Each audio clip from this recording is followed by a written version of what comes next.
J'ai la chance d'être le DRH de Canal+, qui est une entreprise en croissance et qui a une stratégie de croissance. Parce que nous sommes en face d'acteurs qui sont beaucoup plus gros que nous. Et nous pensons que si nous voulons survivre, il nous faut croître. Mais croître n'a d'intérêt que si nous savons en même temps partager tout un tas de choses, des infrastructures techniques, des logiciels, tout ce genre de choses, et aussi des contenus.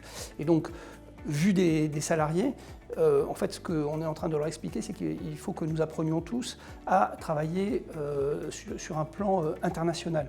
Ce qui évidemment est plus compliqué que de travailler chacun dans son pays avec que des collègues qu'on connaît depuis 25 ans. Dans ce cadre-là, on se sent le besoin à la fois d'intensifier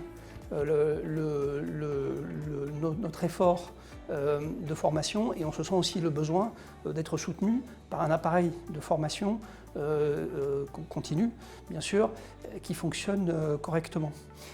Et donc, pour moi, ça serait ça un peu les attendus d'une réforme de la formation en France.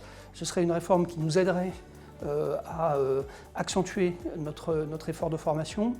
Bon, je ne suis pas grand spécialiste, mais je comprends par ailleurs que ça correspond à un intérêt général dans le pays. Et une réforme qui nous permettrait aussi de nous appuyer sur un appareil de formation continue qui serait plus performant. Et ça, pour moi, ça doit vouloir dire qu'il faut qu'on organise une saine concurrence entre les acteurs, c'est-à-dire qu'il y ait plusieurs acteurs qui soient en concurrence entre eux, mais qu'en même temps, bien sûr, nous évitions les abus, voire les comportements délictueux que nous avons connus, notamment avec la mise en place du CPF.